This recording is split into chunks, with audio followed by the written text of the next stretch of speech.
Hola. Me alegro de verte en el canal. No olvides darle a me gusta y suscribirte al canal. En las grandes ciudades, todos los días nace y muere alguien, y a la mayoría de los residentes les importa un bledo. Aunque se trate de vecinos o compañeros de trabajo, a veces no se espera ninguna emoción.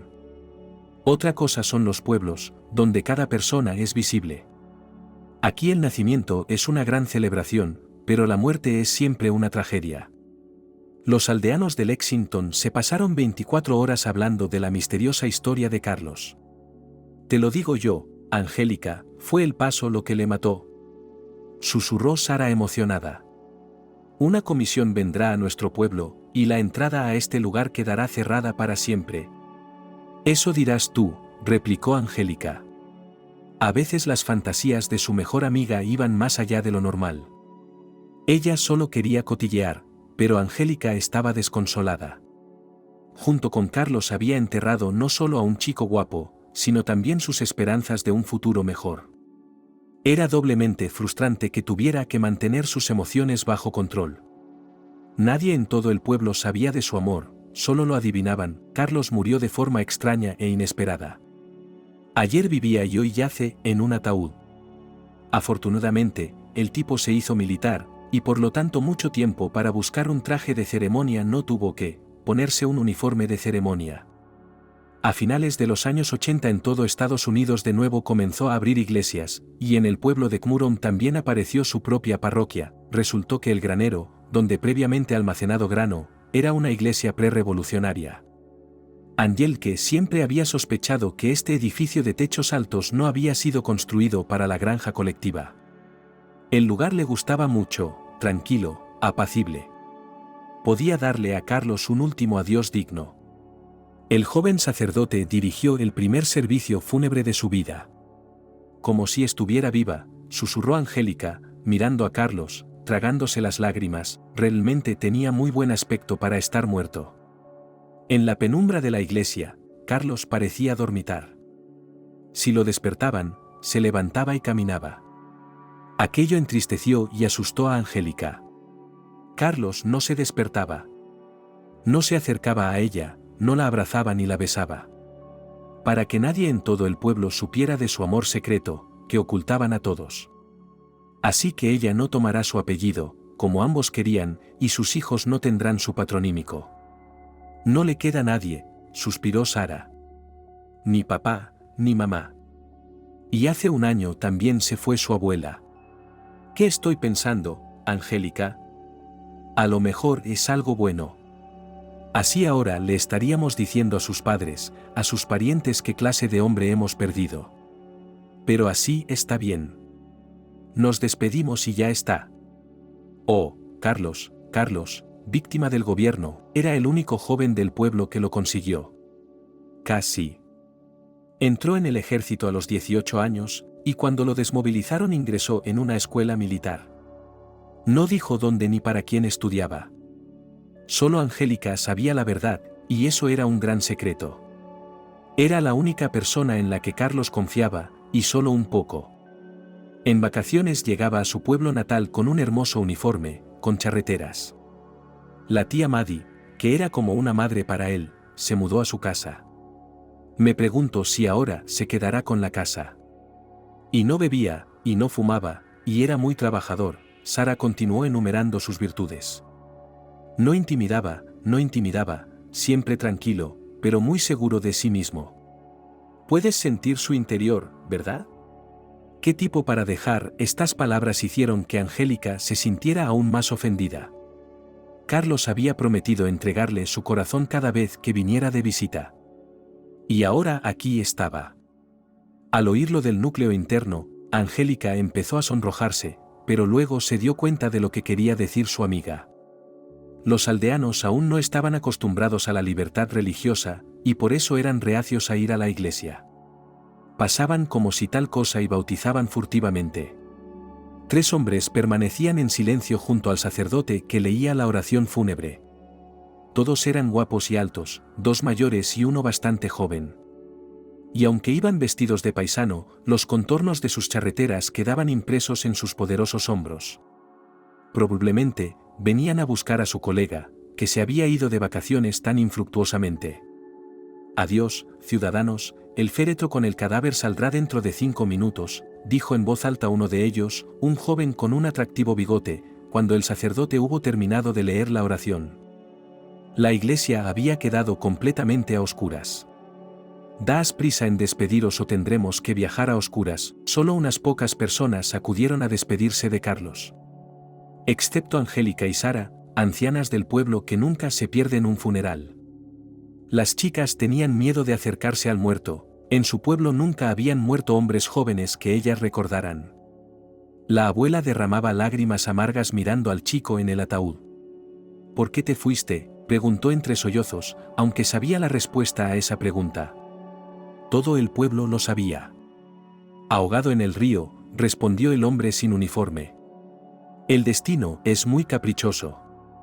«Bueno, abuela, te has despedido». Efectivamente, no habían pasado ni 5 minutos y el ritual había terminado. El joven sacerdote Jin se secó el sudor de la frente. Nadie comenzó a pronunciar encendidos discursos ante el féretro, aunque esa no era la costumbre aquí. Como el sacramento se celebraba en la iglesia, ninguno de los aldeanos se atrevió a conmemorar al muchacho con un trago de vodka. Mark, Robbie, Dylan y los demás se quedaron fuera de la valla y fumaron. No podían soportar a Carlos, por alguna razón, los militares les habían prohibido acercarse al ataúd. Aún así, los chicos del pueblo sentían curiosidad por lo que estaba pasando, y también por Sara y Angélica. Marcos incluso le sonrió furtivamente, aunque era inapropiado en un funeral. Después de que los compañeros de Carlos cerraran la tapa y llevaran el ataúd al autobús grande, Angélica se armó de valor y se acercó a ellos. «Díganme, por favor», preguntó la chica. «¿Dónde estará su tumba?» «¿Por qué quieres saberlo?», preguntó un joven con bigote. «No te preocupes, guapa, lo enterraremos de la mejor manera. Con honores».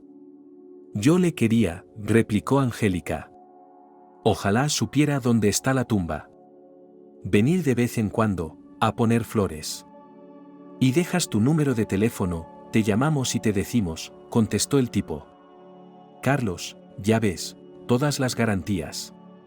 Se mostró mucho durante su reclutamiento y durante sus estudios. «Bueno, no puedo decir más que eso. Adiós, guapa, pero no le eches de menos. Acuérdate del soldado, pero no le eches de menos». Angélica dejó el número de teléfono de su vecino en un trozo de papel, pero nunca recibió una llamada de los misteriosos hombres. O la vecina no se lo dijo, o escuchó. Un par de veces Angélica escribió cartas al Ministerio de Defensa para que le dijeran el lugar del entierro, sin éxito. Y entonces todo fue mal, y no había nadie a quien preguntar. Y aumentaron las preocupaciones en su vida, se casó, tuvo 3 hijos, pero no se sentía feliz. «Oh, Carlos», susurraba cuando nadie podía verla. «Se fue tan pronto, ¿y a dónde? Y ahora», perdiendo las fuerzas a los 55 años, seguía derramando lágrimas por su amado. Medio sentada en los cojines, bebía té, cuidadosamente colocado por la hija mayor de Julia.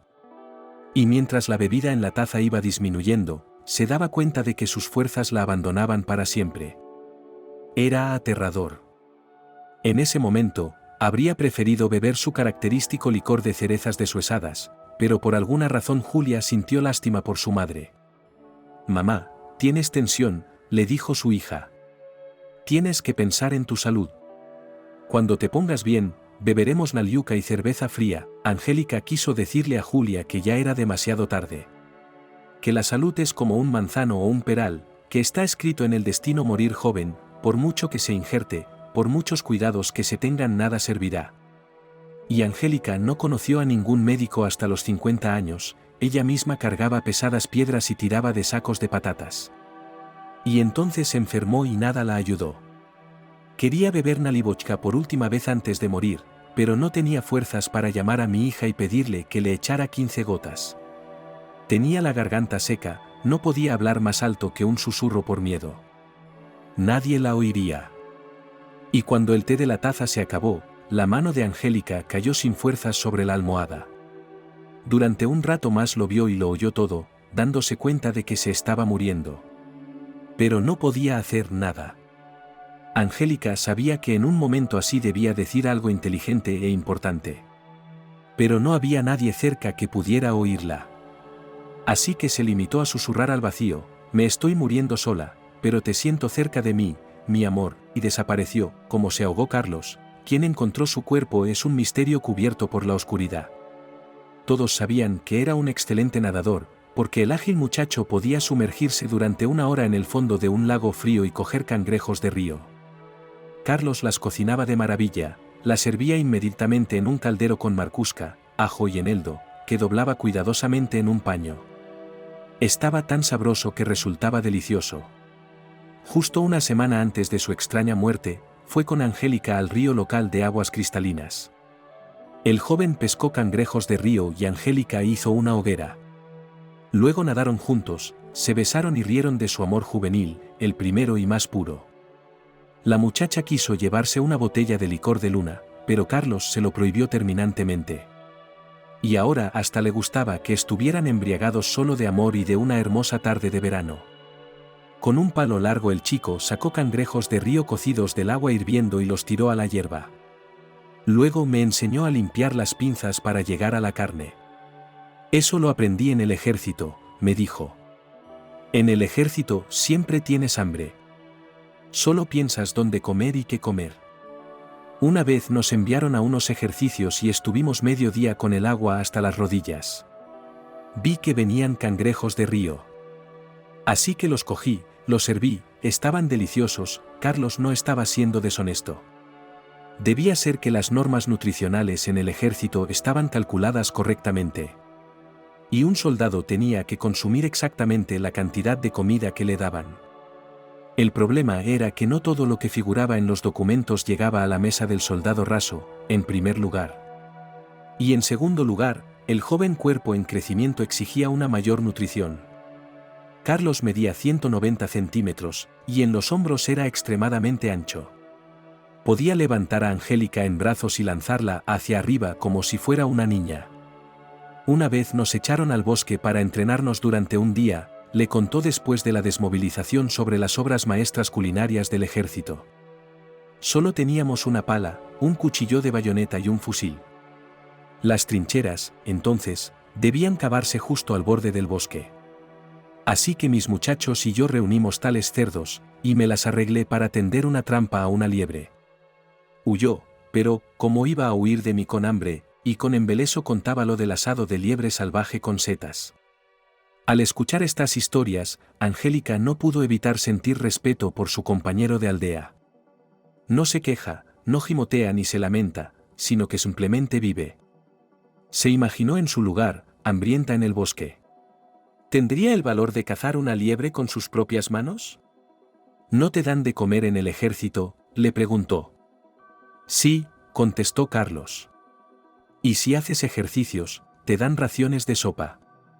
¿Qué son las raciones secas?, se preguntó Angélica. Aunque en el pueblo había escuela y radio, y por las tardes veía la tele, no sabía muchas cosas. Pero era optimista. Y cuando Carlos dijo aquella palabra desconocida, raciones secas, inmediatamente se imaginó comida a la que solo había que añadir agua. Echas la bolsa en agua durante media hora y se convierte en pollo. O sopa de remolacha. Bueno, raciones secas, le explicó Carlos. Comida enlatada, como gachas con carne, gelets, pan. ¿Y por qué fuiste a la liebre?, se preguntó Angélica. Se alegró de no habérselo dicho a su pretendiente, pues imaginaba que los de las raciones secas se habrían reído de ella, una chica de campo. ¿Por qué?, se sorprendió Carlos. La liebre está deliciosa. Más sabrosa que la comida enlatada. Luego la mezclamos con setas para hacer un plato. Como en los restaurantes de Moscú, Angélica sabía que Carlos estaba estudiando. Aunque se había convertido en un erudito, seguía tratándola con amabilidad. Prometió casarse con ella, llevársela con él. Y aquella tarde memorable, tumbada en su regazo, miró al cielo e imaginó su vida futura. A él, como militar, le darían un apartamento. No el más grande, 3 o 4 habitaciones, no más. Tener un retrete justo en el apartamento, y agua caliente del grifo. para que si quería tomarte o hervir sopa, no tuviera que ir a la columna o al pozo. Y con radiadores que se calentaban solos en invierno. A Angélica, por supuesto, le gustaba avivar la caldera, pero cortar leña era tedioso. Entonces volvieron a besarse, y Carlos no lo hizo como en el pueblo. Angélica guardaba silencio sobre el hecho de que de vez en cuando besaba a Marcos, el matón local. ¿Por qué tiene que saberlo Carlos?, pensó. De todos modos, nos mudaremos a California y nunca volveremos a nuestro pueblo. Tengo algo que decirte, Angélica, dijo el galán aquella noche y suspiró amargamente. ¿Qué tienes que decir?, preguntó la muchacha y empezó a preocuparse de que allá, en la capital del norte, él tuviera otra solo que mejor, más bonita y sin su acento pueblerino. Tienes que saber algo, empezó el joven militar, pero enseguida se agarró de la mano. Dejó de hablar. ¿Qué pasa, Carlos?, preguntó Angélica. Pues, que te quiero.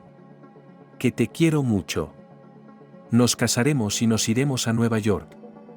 Serás la mujer de un oficial. Hasta sus últimos días, Angélica sintió que Carlos le había ocultado algo. Había sido engañoso o poco sincero. ¿O tal vez quería revelarle algún secreto importante que le hizo renunciar a la vida? Por desgracia, no había nadie a quien preguntar. Carlos se ahogó. La noticia corrió rápido por el pueblo, pero nadie se enteró de los detalles. Como de la nada, aparecieron 3 militares, que ni siquiera llevaban uniforme, y se llevaron el cadáver. Angélica solo tuvo tiempo de despedirse. No quedó nada para el recuerdo, ni siquiera una fotografía. Los funerales en el campo son siempre un lío. En Washington o Nueva York, basta con que una persona fallezca para que los inconsolables familiares empiecen inmediatamente a llamar a los agentes funerarios. Parece como si pudieran ver de antemano quién va a fallecer y cuándo. Junto con las condolencias, los agentes ofrecen ataúdes, coronas, monumentos y todo aquello de lo que no pueden prescindir los funerales. En el pueblo, incluso estas cosas sencillas escasean. ¿Por qué no llamaste al cura?, pregunta entre sollozos Sara, una amiga de la infancia. Al igual que Angélica, nunca cumplió su sueño de juventud de irse del pueblo a la ciudad. Al principio tuvo miedo, y luego ya no había a dónde ir. Angélica quería comulgar antes de morir. ¿Cómo sabía yo que iba a morir?, preguntó el tractorista. Solo tenía 55 años, el viudo mentía.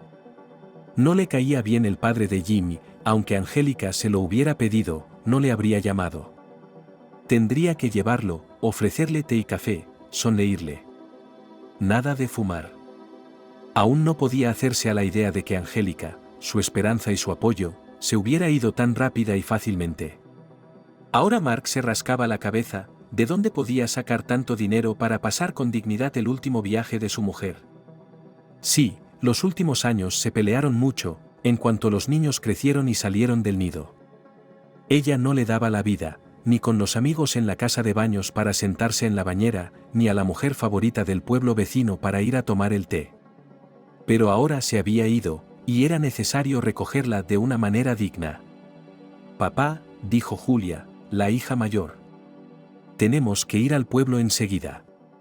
Y llamar al padre Jim para que prepare el funeral. ¿Por qué?, preguntó Mark. Bueno, con Jim es comprensible, pero ¿por qué ir al pueblo? ¿Por qué? La chica se indignó. Te has vuelto completamente loco, papá. Para ir a la oficina del distrito a buscar un ataúd. Necesitas un ataúd y todo lo demás. ¿Qué más?, preguntó Mark con severidad. Odiaba que las mujeres intentaran darle órdenes. ¿Y yo qué sé?, respondió Julia. Como si enterrara a mi madre todos los días, y sollozó. Mark se sintió culpable de inmediato, saludó y se dirigió a su amigo Dylan, era el único del pueblo que tenía un minibús. Sacó su alijo de 40.000 escondido de su mujer. ¿Sería suficiente para el funeral o no? Decidió no llevarse a Julia, aunque ella, mujer de ciencias, podría serle útil. Nos las arreglaremos sin las mujeres, dijo rotundamente Mark. Es un camino lleno de baches, enfermarás. Será mejor que recojas para el velatorio, rodea las casas, la carretera realmente dejaba mucho que desear. Una cosa buena, julio estaba seco, así que la carretera hacia la ciudad no se desparramaba, como suele ocurrir en verano. El viejo Volkswagen se balanceaba como un barco, pero el experimentado tractorista no podía evitarlo. Junto con Dylan llegaron a la ciudad, fueron al consejo de distrito, donde el viudo recién enviudado tuvo que rellenar a mano toda una pila de documentos. No había escrito tanto desde el instituto. Él estaba indignado, pero la mujer de una ventana era inflexible. Y si Mark cometía un error o simplemente escribía de forma ilegible, ella le hacía empezar de nuevo. «Hombre», gritaba ella. «¿Esto es un centro multifuncional? Una ventanilla, joder. Ponte las pilas y escríbelo como es debido». Muy bien», asintió el tractorista, realmente se sentía incómodo. ¿Cuándo había cogido un bolígrafo por última vez? Ni siquiera se acordaba. Le resultaba especialmente difícil copiar los números del pasaporte de su mujer. Mirando la muestra, por alguna razón el tractorista no podía reescribir el texto original sin errores. Le llevó 1 hora. ¿Has terminado con tu caligrafía?, preguntó Dylan, un vecino del pueblo, cuando por fin cedieron los papeles. Mark quiso indignarse porque en un día como aquel podía prescindir de las bromas. Pero luego decidió callar y no pelear. No podía encontrar una segunda furgoneta. Otra ración de críticas tuvo que escuchar Mark en la tienda de rituales. Resulta que los ataúdes vienen en diferentes tamaños, y los vendedores no pueden leer la mente. Tuve que llamar a Julia para que fuera corriendo a casa del vecino a por una cinta métrica y medir a mi madre. Finalmente, eso también terminó. Entonces, otra vez tuvimos que ir a la administración, pero ya en el pueblo. Allí Mark se vio de nuevo obligado a escribir a mano una solicitud de plaza en el cementerio. Después de un montón de papeles en una ventana, se las arregló con relativa facilidad. El astuto funcionario no dejaba de insinuar que era necesario ayudar al presupuesto local. Pero el viudo se hizo el sordo ante sus palabras. «Aquí hay otro precio, mire el precio», dijo el funcionario. «Ataúdes, coronas, cruces, todo con descuento». Mark miró el papel y refunfuñó, ya había comprado todo lo que necesitaba mucho más barato. Pero decidió no discutir con aquel bicho raro, al fin y al cabo, necesitaba urgentemente una plaza en el cementerio. Y necesitaba uno más grande, para 4 personas. Así, cuando terminara su mandato, las chicas no tendrían que perder el tiempo. «Así que ya tenemos todo», dijo Mark. «No necesitamos nada más. Y no hay dinero para pagar». «¿Tienen transporte?», preguntó el funcionario. «Puedo ofrecer un coche». «Puedo quitar los asientos», dijo Dylan. «¿Para qué? He conducido muchas cosas en mi autobús». «Lo siento, Mark», no volvieron a Lexington hasta última hora de la tarde. 40.000 era lo justo, además de que Liosa tenía que pagar el gasóleo.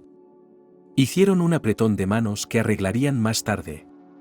De todas formas, Mark tenía suficiente combustible sin contabilizar, lo único que tenían que hacer era ir al granero y desviar un poco del barril.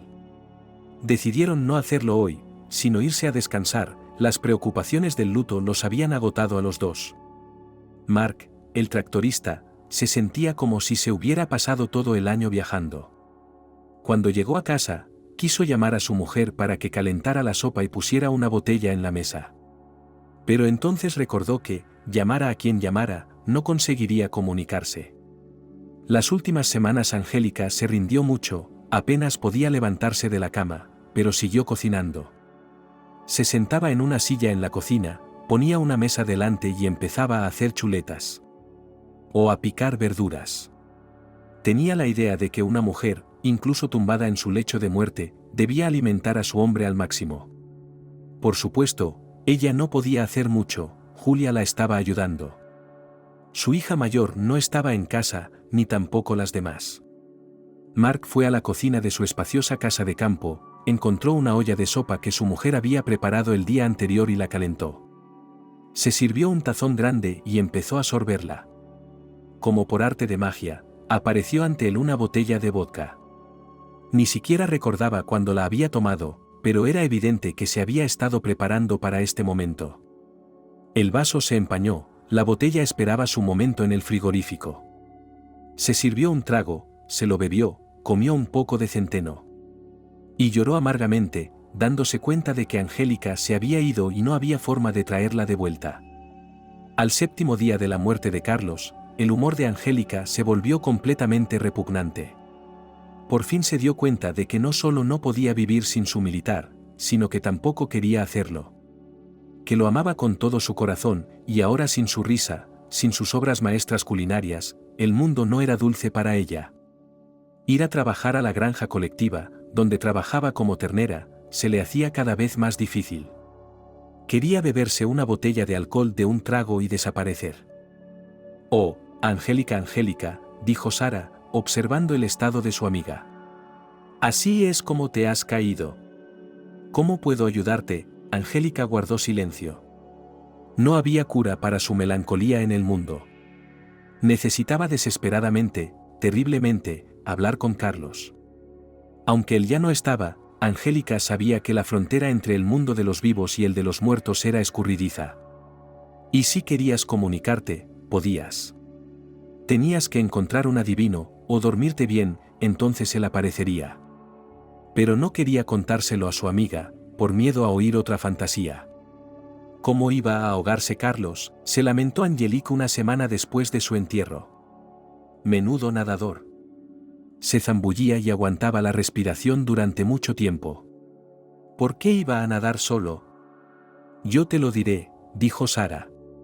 Conocía todos los rumores, no solo de su pueblo, sino también de los pueblos de alrededor. Así que podía encontrar fácilmente una explicación para cualquier suceso. ¿Sabes que en nuestro frío río se han instalado sirenas? ¿Sirenas? Angélica se sorprendió.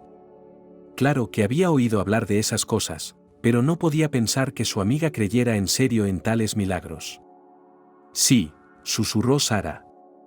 Cuando un joven ha puesto nada desnudo en el río, ella está allí. Bajo la apariencia de una chica de ciudad maquillada, entabla conversación, le hace nadar tras ella. Y entonces ella agarra ya sabes qué órgano y lo arrastra hasta el fondo. Y entonces ningún chico joven y guapo puede salir nadando. No puede ser, dijo Angélica. Sara describió y mostró este proceso con tanto colorido que la imagen apareció involuntariamente ante la cara de la chica. Tuvo que sacudir la cabeza para ahuyentar la obsesión. Lo consiguió. Prosiguió con entusiasmo. Sí que puede. ¿Qué te dice eso? Que Carlos no era tan bueno y honorable. Fue arrastrado al fondo por una sirena por su órgano. Jacob, nuestro criador de caballos, dice que se lo llevaron como testigo cuando esos tipos estaban escribiendo unos papeles. ¿Quizá como testigo?, preguntó Angélica. Apenas entendía el significado de la palabra, claro, pero al menos sabía pronunciarla correctamente. Bueno, ¿qué más da que te entiendan o que te entiendan? Sara se encogió de hombros. De todos modos, ni siquiera le estaba permitido mirar a Carlos. Estaba tumbado bajo una sábana blanca, nuestro ahogado. Aquellos hombres solo levantaban un poco la tela, ¿lo reconoce? No mostraron nada más. ¿Sabes por qué lo prohibieron? No, respondió Angélica con sinceridad. Porque estaba todo besado. Susurró Sara emocionada. La sirena le puso esos chupetones. Como te hizo Mark a ti entonces, ¿recuerdas? Angélica se sonrojó. Efectivamente, el tractorista local, que le tiraba los tejos en ausencia de Carlos, era a veces demasiado apasionado. Pero Angélica no era de hablar de eso en voz alta. Una vez más pensó en el hecho de que nunca podría recuperar al militar, y volvió a sentirse triste. ¿Sirenas, dices?, preguntó para mantener la conversación. De hecho, su amiga la estaba aburriendo. Sin duda, sirenas, soltó Sara. Es un diseño tan secreto. Te lo digo en serio, es como un pase. Las sirenas son armas secretas. No se lo digas a nadie, o a ti y a mí nos puede pasar lo mismo. Semejante explicación no solo era estúpida, sino que además no ayudaba a Angélica a sobrellevar su abatimiento. Ni siquiera el duro trabajo del ternero la ayudaba a ver el mundo de otra forma que no fuera con colores negros. Siguió alimentando a la cría con leche, añadiendo aditivos al pienso, pero lo hacía como con el piloto automático. El zootecnista jefe volvió a exigir de ella esta janovista mano de obra y como siempre profanamente. «Angélica, maldita seas de rodillas», gritó el jefe de toda la lechería. «¿Por qué duermes sobre la marcha? Ponte a trabajar antes de que te azote». Su granja colectiva natal era la última que daba señales de vida en todo el distrito. Compró máquinas de ordeñar del extranjero, pidió suplementos de todas partes. Y mientras las granjas vecinas morían y la leche no llegaba a la fábrica, su granja colectiva seguía creciendo y alimentando adecuadamente a los trabajadores. Y sin embargo, Angélica se aburría y se entristecía aquí. Tanto Washington como California se alejaban de ella con Carlos. Sin embargo, no todos se daban cuenta de su abatimiento. Mark, por ejemplo, seguía prestándole atención. Sonreía un poco bobalicón, pero era sincero. Se acercó un par de veces a su pantorrilla y la abrazó cuando no había nadie más cerca. La besó sin siquiera pedirle permiso. Pero a Angélica no le importaba. «Escucha, Angélica», dijo una semana después de la muerte de Beisia. «He hecho algunas reformas, quiero enseñártelas». «Oh, Mark», la chica agitó la mano. «Lo has hecho y lo has hecho». «¿Y a mí qué me importa?» «No, ven y echa un vistazo». No paraba. «Mi casa es una belleza ahora. Tengo de todo, pero me falta una amante». Mark era joven, 2 años más joven que Angélica, apenas un niño. No fue al ejército, no le aceptaron por motivos de salud, así que en el pueblo le llamaban en broma defectuoso. Pero Mark no se enfadó, aprendió a ser tractorista y ahora trabajaba 2 turnos en la granja colectiva. No se sabe qué le escribieron los médicos, pero el joven tenía mucha fuerza, y lo más importante era que tenía cierto empuje, lo que le permitía convertir cualquier negocio en ingresos. Iba a alguna parte en un tractor agrícola colectivo y volvía con 30 rublos en el bolsillo. Por alguna razón la eligió a ella entre todas las chicas del pueblo. Y no quiso aceptar la diferencia de edad y todo lo demás. «Eres un buen tipo, Mark», dijo Angélica. «Pero no eres el adecuado para mí. Así que no me acercaré», y conduce, soltó el tractorista y se ruborizó. «En mi máquina, ¿quieres?». Mark se refería claramente al tractor, con el que pasaba gran parte de su tiempo libre. «Vale, iré por ahí», cedió la chica. «Pero sin alcohol, ¿vale? Y luego me dejarás en paz, ¿vale?». Tanto el padre como el abuelo de Mark eran carpinteros. Últimamente no trabajaban en la granja colectiva, pero hacían un sinfín de trabajillos. Había dinero en su casa, todo el pueblo lo sabía. Pero su modo de vida era deliberadamente modesto, incluso aislado, y Mark intentaba estar solo, no se relacionaba mucho con su grupo de jóvenes. Por la tarde, Angélica se lavó y se cambió de ropa y fue a visitar al tractorista. Se puso la chaqueta, eso sí, justo encima del jersey, lo que le daba un aspecto ridículo. Sonreía y fumaba cigarrillos, y el olor a tabaco fuerte mareó a la muchacha. «Aquí», dijo Mark, mostrándole la letrina. «¿Ves lo que hemos construido mi padre y yo? Ahora es como si tuviera mi propia casa privada. Ven conmigo». Angélica lo vio literalmente radiante de orgullo. El anexo de la casa era pequeño, pero la muchacha sintió una punzada de envidia.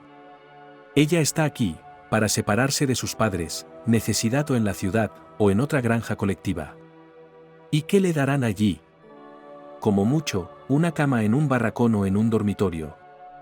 Hasta que no te casas y das a luz, no puedes ni pensar en tu propia casa. Es preciosa, la felicitó Angélica. ¿La has hecho tú? Sí, con mi padre, asintió Mark. Mira, yo hice la cama, la mesa y las sillas, revestieron el salón con tablones y lo barnizaron. Quedaba precioso y fabuloso, y en el aire flotaba el olor a madera fresca que tanto le había gustado siempre a Angélica. Es bueno poder trabajar con las manos, dijo la niña. Mi madre y yo seguimos esperando en la cola para un juego, Su madre le contó algo sobre el comunismo y el socialismo, pero Angélica no se fiaba mucho de esas historias. El presidente de la granja colectiva tiene una casa bonita y agradable, y ellos viven en una choza de paredes heladas, que su abuelo construyó después de la guerra. ¿Es esto comunismo? Mi madre había trabajado en la granja colectiva toda su vida, y durante los últimos 8 años había estado haciendo cola para una pared checa. Solo tenían una idea general de lo que era, pero querían tenerlo en su casa. La espera debe de ser larga. Mark y sus padres son diferentes. No esperan nada ni hacen cola. Hacen todo el trabajo ellos mismos. ¿Buenas manos? Muy bonito, volvió a elogiar Angélica. No había nadie más en la casa excepto Mark y ella, así que sus mejillas se tiñeron de carmesí por alguna razón. Muy bonito, repitió sin saber qué decir. Eso no es nada. El tractorista hizo un gesto con la mano. Venga, le mostraré la verdadera civilización. Esta palabra la dijo con tal entonación que la muchacha se echó a reír. ¿Qué clase de civilización había inventado? Pero cuando Mark abrió la última puerta de su anexo, a ella le dio igual. Esto debe de ser lo que parece el comunismo, cuando una choza tiene un retrete y una bañera julioyantes. Aquí, dijo Mark, señalando el retrete y el lavabo. Lo vi en su casa y quise hacer lo mismo. Es cómodo, maldita sea. Y el agua debe de estar fría, dijo Angélica con picardía. Realmente deseaba, en algún lugar profundo de su alma, que aquel esplendor resultara ser una farsa. Bueno, Mark se rascó la barbilla. No es tan sencillo. Hay una casa de baños detrás del muro. Cuando la estufa se calienta, el agua del depósito y del lavabo se calienta. Pero hay que tener cuidado de no quemarse. Con el retrete es más complicado. El agua fluye débilmente por gravedad. A veces hay que tirar de la cadena con un cubo. Y ya está, por alguna razón, a Angélica le hizo gracia. Nunca había pensado que el tractorista se preocupara tanto por su propia comodidad. Quizá no necesitaba ir a Washington o a California para encontrar su felicidad. Los dos se quedaron en aquel cuarto de baño, sin precedentes en la zona.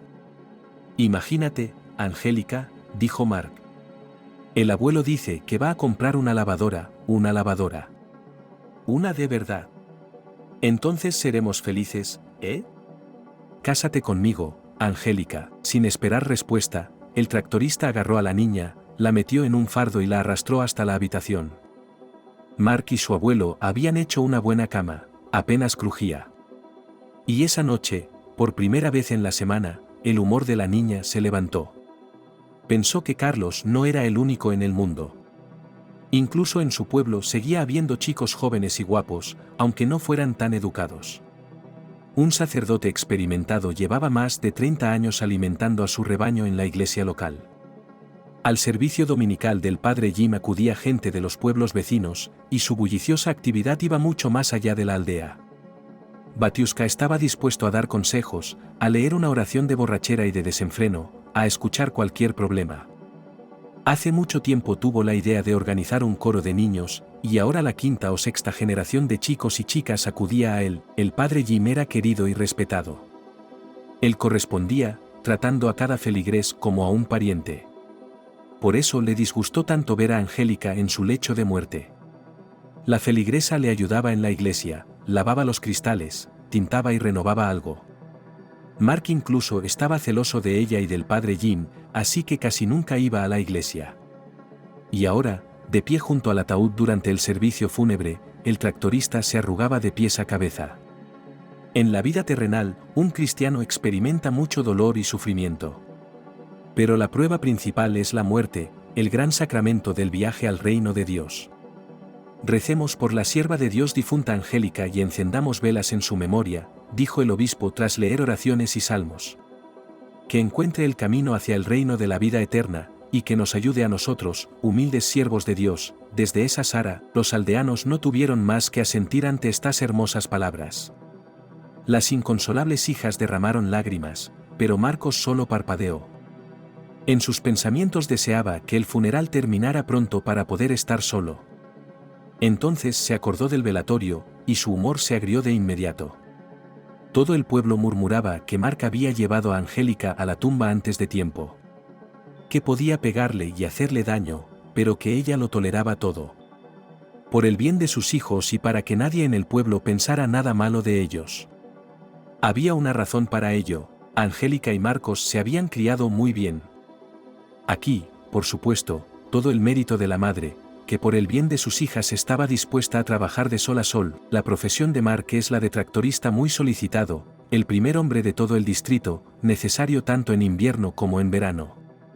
Pero con los años su amor se enfrió, empezaron los escándalos, las regañinas, los reproches mutuos. Una vez al mes acudía a ellos el oficial de policía del distrito, no menos. Pero todo fue en vano, un hombre adulto no puede cambiar y no rehacer. Ahora Mark, de pie con una vela, se culpaba a sí mismo. No se lo había contado todo, pensó el tractorista. No se había despedido de un modo humano. Pensó que ella se recuperaría y se levantaría. Pero no se levantó. Mi Angélica me ha dejado solo. El remordimiento tardío le dolía en el alma, y ni siquiera encontraba palabras para expresarlo. Ahora, al mirar a su mujer en el ataúd, sintió miedo. ¿Y si ahora ella conocía todos sus secretos? ¿Y si ella no le mostraría el camino, como dijo el sacerdote, sino que se vengaría? El funeral aún no había terminado. Parecía que no solo Mark estaba cansado, sino también los demás aldeanos que habían venido a despedirse de Angélica. De repente, la puerta de la iglesia se abrió y otro hombre apareció en el umbral. Mark empezó a mirarle fijamente, y el terror de su alma se hizo aún más fuerte. En momentos como este, tenemos el deber de permanecer unidos, había dicho el padre Jim.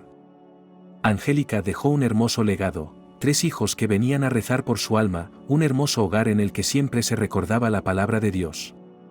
En su sincera labor angélica, el sacerdote se detuvo de pronto a media palabra, miró al invitado y se persignó. Su memoria era excelente, así que se acordó de aquel hombre al que había cantado hacía 32 años. Y Mark se tambaleó y se desplomó en el suelo en un desmayo.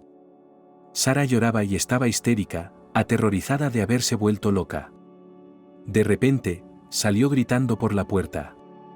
Al menos 2 aldeanos siguieron su ejemplo, pero se marcharon en silencio, y el invitado, como si nada hubiera pasado, se acercó al ataúd, colocó un gran ramo de claveles sobre el pecho de Angélica y se persignó. Suspiró. La batiusca miró de nuevo al invitado y volvió a cruzarse de brazos con una señal. Mark volvió en sí al oler amoníaco, por lo que inmediatamente empezó a toser. Dylan se acercó al misterioso huésped y le miró a la cara. «Es él», dijo el lugareño con una sonrisa. «Sin duda es él». «No», el hombre negó con la cabeza.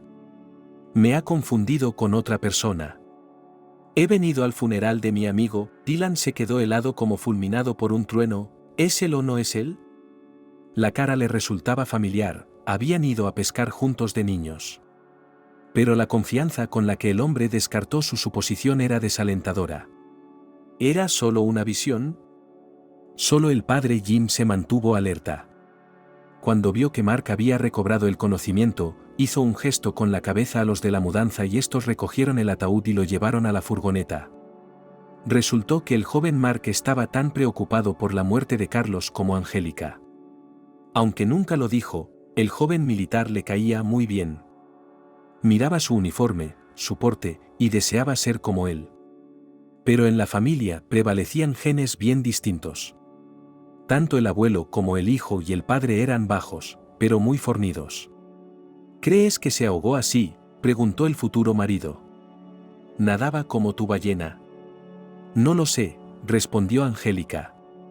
Sinceramente, no lo sé. Inmediatamente no le gustó nada Marcos de la palabra. Parecía que perdía contra Carlos en todo. Dice lo que piensa sin pensar. No tiene modales en absoluto. Se pelea con su padre y con su abuelo, y una vez se pelearon los 3. Nunca le dijo una palabra amable, nunca le hizo un cumplido, pero ella también tenía sus cosas buenas. En primer lugar, a toda la familia le encantaba trabajar. de la mañana a la noche estaban en algún sitio perdidos, pero había dinero en la casa, y sus nuevos parientes vivían muy bien.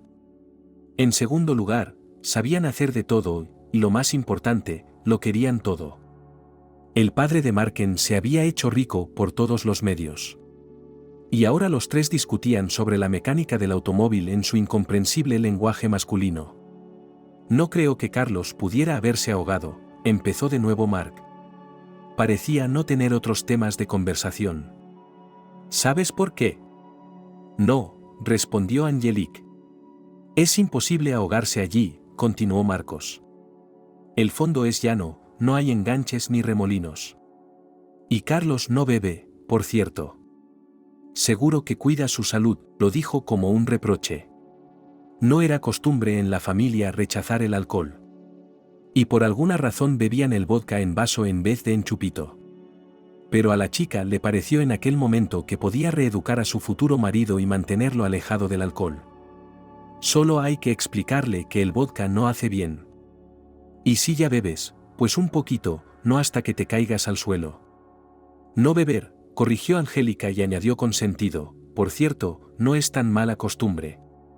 ¿Te acuerdas de lo alto que era, verdad? Eso es porque no bebía ni fumaba. Es demasiado tarde para que crezca, Angélica, se rió el tractorista. Solo si creces más. Quizá esté muerto, dijo Mark, apagando su potente voz. ¿Ahogado? No digas tonterías, respondió Angélica y se sonrojó. A su prometido se le ocurriría una cosa así. No, ¿por qué? El tractorista no se calmó. ¿Has visto a esos tres chaqueteros? ¿Te refieres a los compañeros? Preguntó la chica. Bueno, han venido a despedirse. Gente decente, muy simpáticos. A despedirse, sí, gente decente, se lamentó Mark. Ahogado, se lo llevaron, y el final en el agua. Carlos sabía algo, lo sabía. Te lo estoy diciendo. Me acerqué a esos tres tipos y les dije, dadme un cigarrillo. Y me lo negaron en tales términos que fue vergonzoso. Me da vergüenza, ¿te imaginas en qué términos me dijeron que no? Angélica dudó si firmar con Mark. Después de todo, más joven que ella, rudo y grosero. Pero es hábil. No tienes que pedirle nada, lo hará todo él. Especialmente antes de la boda no tuvo que pedírselo 2 o 3 veces. A Angélica al principio le incomodó que ella y Marcos empezaran a tener aventuras, y luego se dio cuenta, las chicas del pueblo la miran con envidia.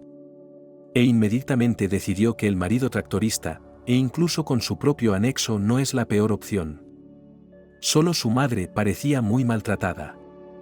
Normalmente no entablaba ninguna conversación con los hombres, cocinaba, limpiaba, daba de comer a los cerdos. Una mujer silenciosa y muda. Solo después de la boda, Angélica se dio cuenta de la otra cara de la moneda. ¿Estás segura de que necesitas ir a la ciudad?, le preguntó su suegro, compadeciéndose de su propio coche. ¿Quizá vayas en otra ocasión? Para un chequeo necesito, dijo Angélica, ya decentemente embarazada. Lo que en el abdomen duele y tira.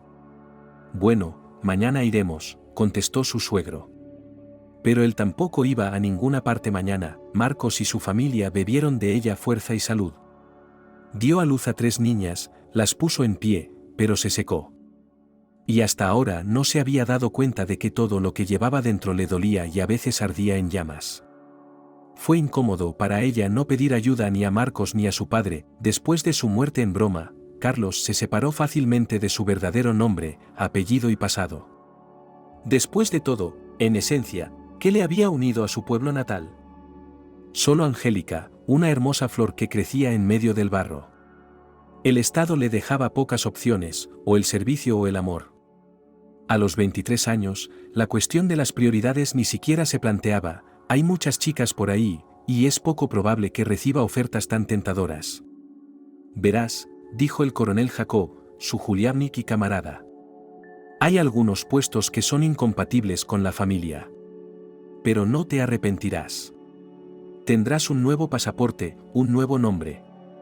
Irás al extranjero como si fueras a casa de tu abuela en el campo. No todo el mundo tiene ese honor. No todos. En el tercer año de la escuela militar Carlos se dio cuenta de que para conseguir algo en el servicio, debes estar dispuesto a seguir cualquier orden. No hacer preguntas, no buscar excusas, sino simplemente hacer a cualquier precio. Por eso, cuando el coronel le ordenó morir, Carlos se lo tomó con calma. Sobre todo porque no fue una muerte jubilosa. Era un paso simbólico, dijo el gran jefe, y él sí que sabía despotricar. Después de todo, ¿quién va a morir? Un huérfano, un aldeano, un futuro agricultor colectivo y un borracho fracasado. ¿Y quién nacerá? Un oficial del ejército soviético, el terror de un enemigo, un excelente oficial, y así Carlos se convirtió en espía. O mejor dicho, espía, esa era la hermosa palabra con la que se llamaba a los oficiales soviéticos. Murió no de forma jubilosa, sino fingida. En lugar de Carlos, hijo de campesinos, nació Jonathan, descendiente de la nobleza, cuyos padres y abuelos habían perecido en los campos.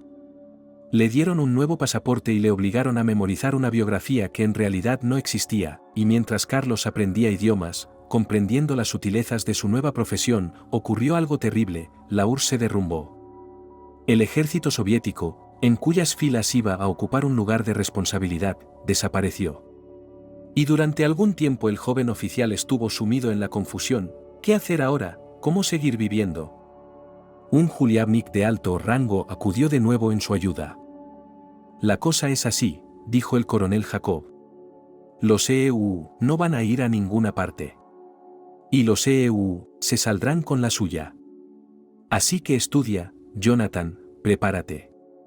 Y no dudes que tú y yo serviremos bien a este país. Lo haremos. Estarás orgulloso, el experimentado oficial tenía razón. La intemporalidad duró 2 o 3 años, y durante ese tiempo Carlos aprendió tranquilamente inglés y francés, aprendió a aguantar la respiración bajo el agua durante 4 minutos, a disparar a 2 manos, a permanecer despierto durante 2 días. Entonces los EEU volvieron a levantar la cabeza, y el renovado Estado volvió a necesitar no espías, sino exploradores. Resulta que la mala época no solo no se convirtió en un obstáculo para su carrera, sino que la espoleó. El militar de ayer se convirtió en un funcionario diplomático, un oficinista gris, anodino y responsable. Pero eso era solo una parte de su imagen. En los interminables viajes a través de Europa y el espía realizó una gran variedad de tareas. Tenía que disparar y esconderse de las balas. Interpretando papeles interminables, probándose nuevas imágenes y nombres, como disfraces. Carlos era bueno en todo, y lo más importante, ni un solo fracaso. Cuántas vidas había vivido, había perdido la cuenta. Pero todo cuento de hadas tiene un final. A Carlos le pasaba lo mismo. Se dio cuenta de que, después de 50 años, ya no se le confiaban tareas serias. Lo único que hacía era mantener conversaciones interminables con agentes de influencia, fuentes y los tontos de siempre que podían contarle información importante. Redactaba informes que eran mucho más fáciles de enviar. Y esperaba un ascenso, un nuevo rango y un alto cargo. Sobre todo después del aniversario del 55 cumpleaños de Carlos Jonathan. Estás convocado a Washington, le dijeron en la Embajada de la República Federal de Alemania, donde había trabajado los últimos 5 años, y en el informe secreto había otra entrada: debe presentarse en el cuartel general en el plazo de 5 días.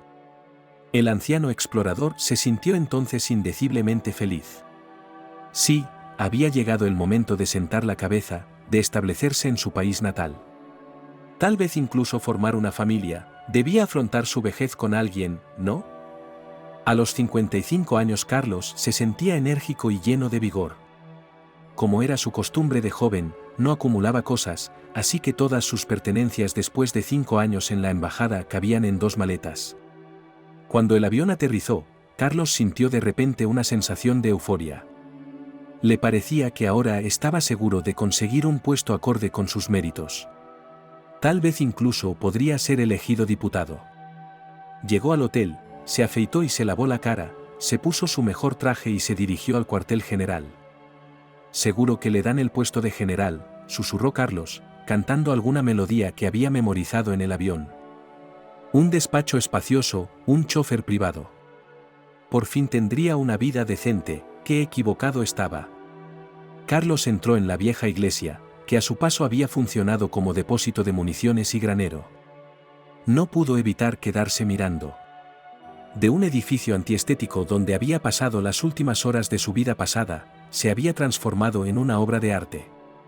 Ahora las paredes estaban cubiertas de pinturas y frescos, había iconos, altares, iconostasios por todas partes. Por todas partes oro y olor a incienso.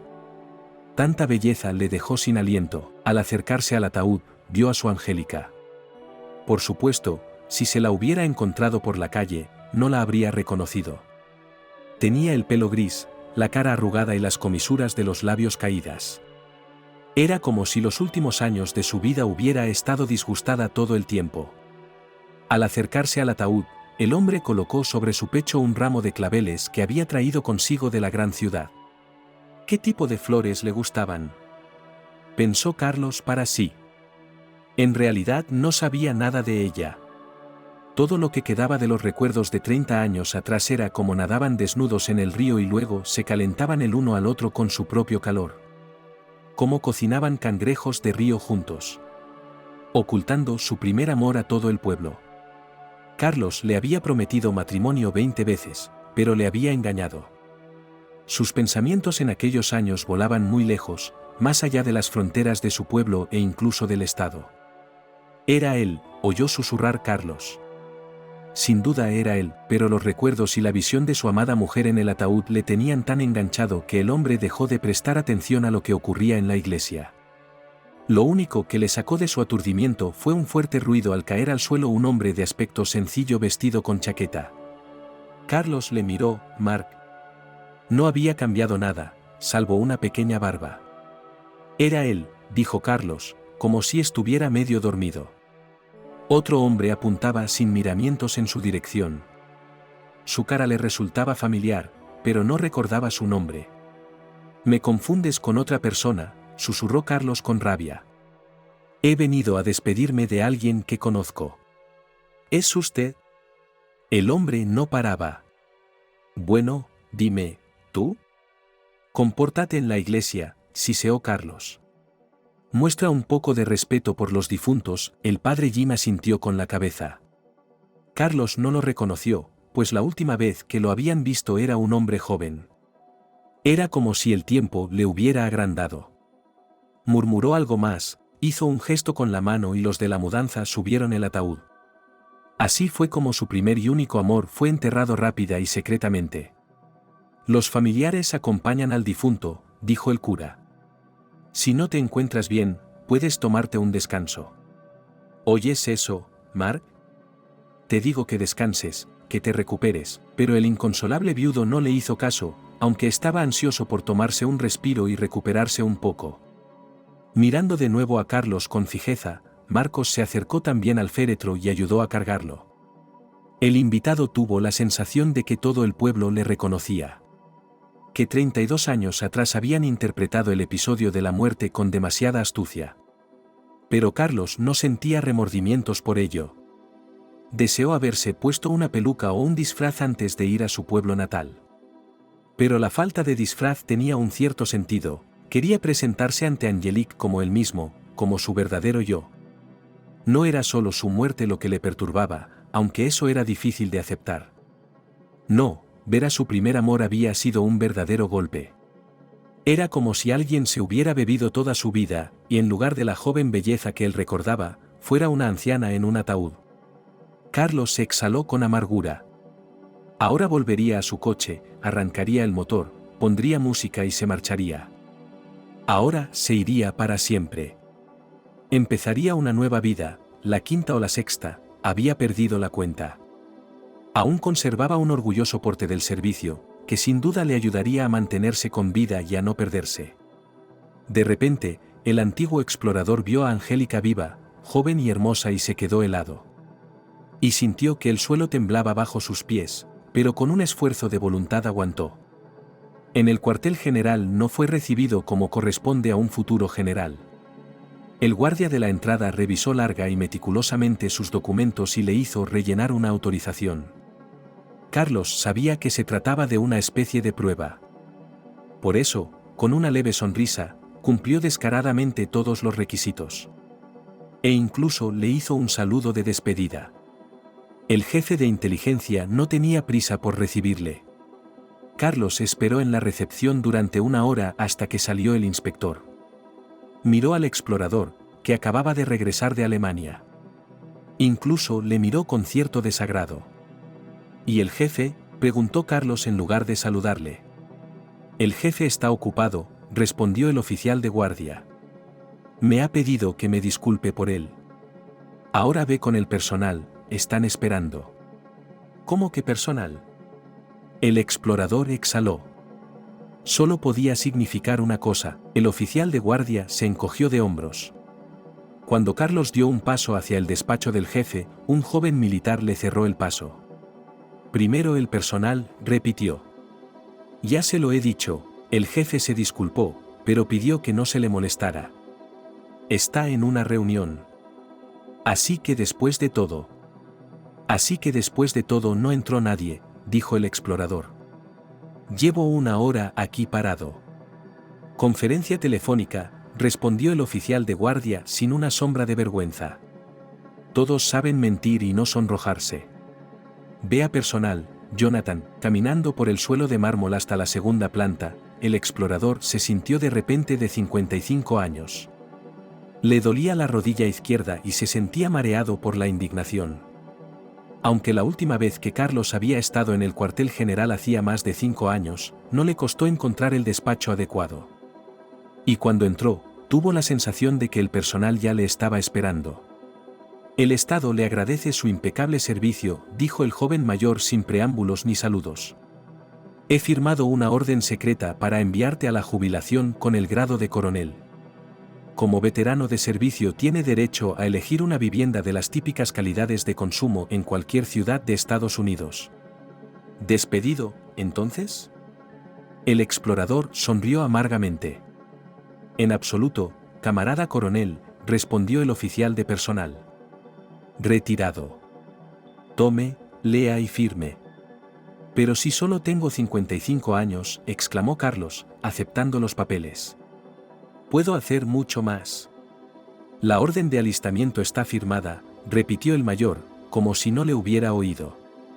Por favor, no tardes mucho en encontrar un lugar donde vivir. Llevará tiempo redactar los documentos, hacer las reparaciones, garantizar la seguridad. ¿Y si fuera profesor? Carlos no se calmaría. ¿Levantaría tantos espías? Vaya. La orden estaba firmada, el mayor respondió como si fuera un robot. Carlos se sintió triste. El teniente general preguntó por usted. En el despacho de al lado tuvo que escuchar un largo sermón de que no estaba despedido, sino solo enviado a un merecido descanso. Pero en cuanto el Estado volviera a necesitar los servicios de Carlos Jonathan, tenía que estar listo para presentarse en la oficina de alistamiento militar más cercana en el plazo de 3 días. Gracias por tus servicios, dijo el teniente general. Firma con tu nombre en el trabajo de familiarización. De repente, Carlos quiso volver atrás en el tiempo. Elegir otro destino, otra vida, donde tendría un hogar y una familia. Durante algún tiempo, después de la muerte ficticia, siguió a su primer amor. Angélica no se afligió durante mucho tiempo, se casó rápidamente, tuvo hijos.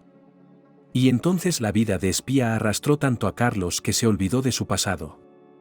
Olvidó el nombre que le dieron al nacer, y muchas otras cosas. El despido solo significaba una cosa, una vejez ignominiosa, aunque no fuera buena. Nunca podría salir al extranjero, ni siquiera a Egipto o Turquía. Y una conversación franca con un compañero de copas podía llevarlo a la cárcel para el resto de su vida. Mientras estás en el servicio, el coronel Jacob, su amigo y Juliavnik, había dicho años atrás, eres esencial. Una vez fuera del servicio, estás acabado, recordaba los últimos días del experimentado oficial y nunca querría repetirlos. Jacob se instaló en la casa de campo, donde empezó a cultivar pepinos y tomates, pero luego se dedicó a la botella. A diferencia de Carlos Jonathan, al coronel le gustaba beber. Lo enterraron con honores, pero ¿a quién le importaba? No, Carlos no moriría, iría a su pueblo natal e intentaría recuperar el tiempo perdido. El padre Jim rezó una oración más para ahuyentar la niebla y el miedo. Pero no podía quitarse de encima la sensación de que un muerto había acudido a su funeral aquella mañana. Batiuska creía sinceramente en lo que enseñaba a los demás. Hay un cielo arriba y un infierno abajo, un limbo y un purgatorio. Pero nunca había pensado que los muertos también podían envejecer. Dios Todopoderoso, susurró el sacerdote. Dame la fuerza espiritual para ver. Hace 32 años, cuando apenas comenzaba su carrera espiritual, 3 hombres se le acercaron. Uno de ellos mostró un atisbo de su carné de identidad, pero el padre Jim no pudo ver su nombre ni su cargo. Le pidieron que celebrara el funeral de un compañero de trabajo que se había ahogado en el río. Padre, solo si puede, el servicio más corto, dijo uno de ellos. Aún nos queda mucho camino por recorrer, tememos no poder traer a nuestro camarada. Deberíamos enterrarlo en su pueblo natal, dijo Jim. No está permitido, respondió el militar. Hablaba con voz suave y tenía un trato fácil, incluso cuando decía frases burocráticas. Si no le importa, traeremos al muerto. ¿Cómo iba a negarse gente tan respetable?, sonrió el padre Jim. Si Dios ha dado la vida, puede llamarle en cualquier momento. A veces era imposible comprender el plan de Dios. Se llevaba a los viejos, a los jóvenes e incluso a los niños. Siempre es difícil enterrarlos. Aquel día no rechazó a los extraños invitados, celebró uno de los primeros ritos de despedida de su carrera espiritual, aunque muy breve. Encendió las velas y ahumó el incensario. En la penumbra de la iglesia a veces le parecía que el muerto respiraba, entonces el padre Jim era todavía joven e impresionable. Habían pasado más de 30 años, y hoy tenía la sensación de que el muerto había venido al funeral de Angélica. La mujer familiar y trabajadora era muy del agrado de su padre. Nunca faltaba a un solo servicio, se sabía las oraciones de memoria y nunca dejaba de ayudar para gloria de Dios. Después de tantos años de servicio espiritual, el corazón del padre Jim se había endurecido. Aunque no quería admitirlo ante sí mismo, estaba acostumbrado a la vista de los muertos. Tenía una peculiaridad, una memoria extremadamente buena para los rostros. Si una vez veía a una persona, siempre podía recordarla. Por eso el hombre con un ramo de claveles, que entró en la iglesia, hizo que el padre Jim recordara los sucesos de hacía 30 años. ¿Era él o no era él? La sospecha aumentó por la extraña reacción de Mark, que se desmayó, y de algunos de los demás residentes. ¿Podría estar cantando a un hombre vivo? No, no podía ser. Debía de ser una prueba de fe. Batiuska ya había oído hablar de algo así, pero entonces no lo creyó. Por lo tanto, decidió no acostarse hasta que alejara de sí esta visión y recibiera de Dios suficiente fuerza espiritual. Por la mañana le dijeron a mi padre que el huésped había desaparecido sin dejar rastro y misteriosamente, llevándose consigo el alma de otra persona. La niebla que se había levantado en la frescura de la iglesia pasó rápidamente. No era Angélica, sino su hija. Era por ella que Carlos no podía salir del pueblo como había planeado. De repente quiso conocer a la chica, hablar con ella. Afortunadamente, en el pueblo, el día del funeral, todo el mundo se convierte al menos en pariente lejano. Así que Carlos tenía derecho legal a entrar en la casa de Angélica e incluso a sentarse a la misma mesa. Al principio había querido abandonar el pueblo inmediatamente después de despedirse de Angélica. Pero ahora algo no le dejaba marchar. Además, era un hombre libre en todos los sentidos. Incluso podía decir que en realidad no había muerto hacía 32 años. A partir de sus recuerdos podría escribir no un libro, sino una biblioteca entera. Si algunas de las historias de su vida se hicieran públicas, sin duda dirían de él, aquí es donde el drama de Hollywood, pero el ex espía no quería la fama. Y la mayoría de las historias que podrían hacer honor a los éxitos de taquilla de Hollywood, que con mucho gusto olvidar. Las dejó en el pasado. Sus pies le llevaron hasta la casa, no se parecía en nada a la de su juventud.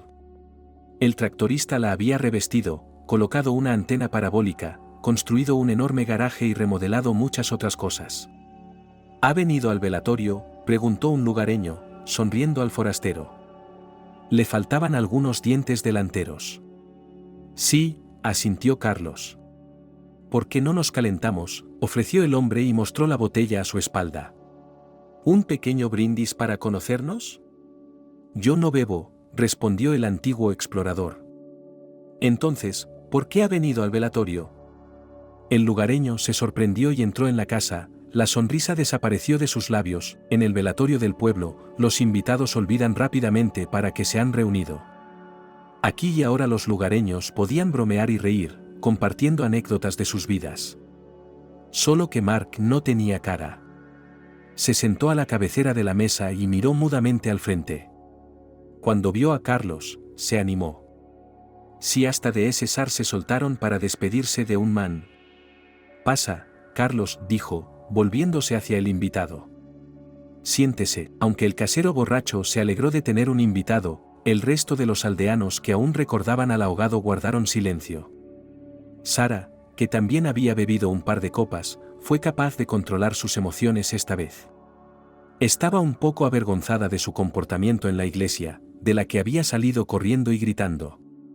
Cuando volvió a mirar la cara del invitado, dudó de que fuera realmente Carlos.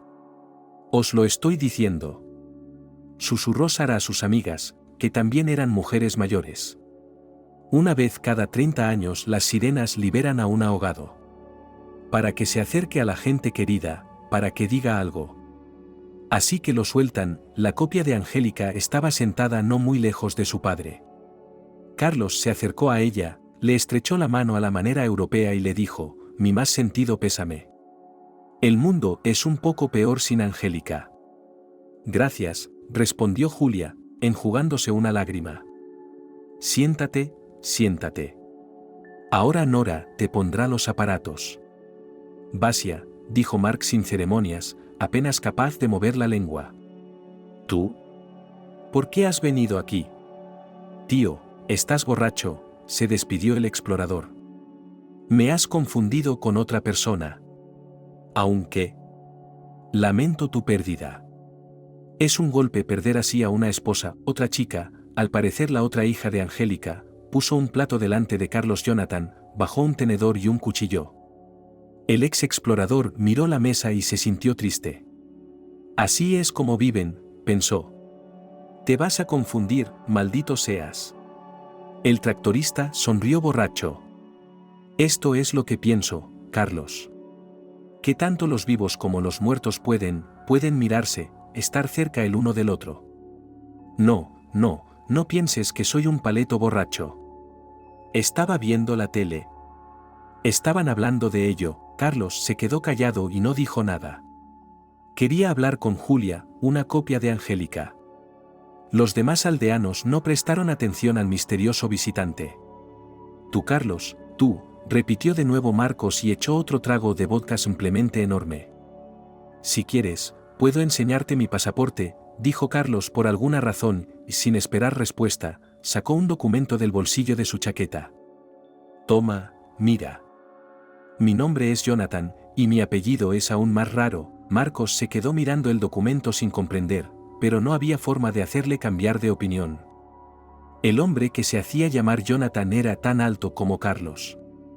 Y su voz era fuerte, autoritaria. Mark quiso decir algo más y preguntarle al muerto viviente, pero las fuerzas le abandonaron. Echándose hacia atrás en la silla, cayó en un sueño de borracho y roncó. «Perdona a mi padre», dijo la joven, ruborizada. Julia ya se avergonzaba de haber convencido al apuesto hombre que había acudido al funeral con un ramo de flores para que se uniera a su mesa. «No sabe beber. Aunque lo ama y lo respeta». «Está bien», Carlos hizo un gesto con la mano. «A menudo me confunden con otra persona. Es solo mi aspecto. ¿Qué puede hacer? Un hombre en apuros. Cada uno se salva como puede. No creo que podamos juzgarle». La joven se revitalizó. Por un lado, había algo en este hombre. Por otro lado, era tan diferente de los hombres con los que se había encontrado. Si el invitado de bello nombre, Jonathan, hubiera dicho que era alemán o inglés, ella le habría creído. Ella pensaba que así debían ser los extranjeros. «¿Conocía bien a mi madre?», preguntó Julia. La conocí bien, Jonathan. Carlos asintió. ¿Cuántos años tienes, preciosa? Julia se sonrojó por alguna razón. Quería saber dónde podía haber conocido su madre a ese extranjero, pero ahora tenía que responder a su pregunta. 30 años, contestó. La edad es así, ya no es juventud. Como se suele decir, es hora de tener hijos propios. Pero yo sigo trabajando con los hijos de otras personas. La edad es solo un número, dijo Jonathan. Lo que importa no es lo que está escrito en el pasaporte, sino lo que hay en tu alma. Julia escuchó. El hombre hablaba tan bien, tan bonito, que había que creerle. Ella quería hablar más con él, pero de repente en el velatorio se oyó un grito. Inmediatamente después de salir de la reserva, Carlos cayó en el abatimiento. Se había acostumbrado tanto a la vida en Europa que había dejado de notar las innumerables alegrías que la llenaban. Ahora añoraba un paseo por los Campos Elíseos de París o una taza de café en un café al aire libre de Viena. Ir a una estación de esquí en los Alpes. Conducir un Mercedes por la autopista alemana. O vaya a Hungría a bañarse en manantiales naturales. ¿Qué más se puede hacer en Europa? Todos estos momentos agradables no los había apreciado en absoluto hasta ahora. Y ahora los lamentaba, sintiendo una especie de dolor fantasma. Había desarrollado la extraña costumbre de hablar consigo mismo. Era como si concediera una entrevista interminable a un periodista. El ejército tiene una finalidad, servir a la patria, dijo Carlos, convenciendo a su interlocutor invisible. Es un apoyo, un núcleo espiritual y una esposa.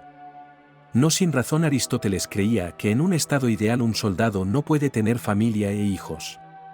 Al fin y al cabo, si ocurre algo, ¿a quién debe salvar en primer lugar el militar? A él. A su país, a su patria, a su región. Si el interlocutor invisible no discutía sus argumentos, en el fondo de su corazón Carlos se daba cuenta de que ante todo se estaba convenciendo a sí mismo. Sí, estaba dispuesto a defender su patria en caso de cualquier cosa. Pero ahora mismo le apetecía tanto ir a Madrid, admirar la arquitectura y la naturaleza locales, ir al jardín de Gaudí. Ir a Florencia y pasar la noche en algún hotel caro. Saborear bollos frescos en mi panadería favorita de Berlín. Me encantan los Estados Unidos, se repetía Carlos. Estados Unidos es mi patria, mi cuna, mi musa. Aquí pasé mis primeros años, mi formación, aquí recibí una educación brillante. Europa para mí es solo un desahogo, y un interminable campo de batalla por las mentes y los corazones de sus gentes. Un lugar donde es agradable y cómodo vivir. Si quisiera quedarme allí, ¿no podría? Fácil.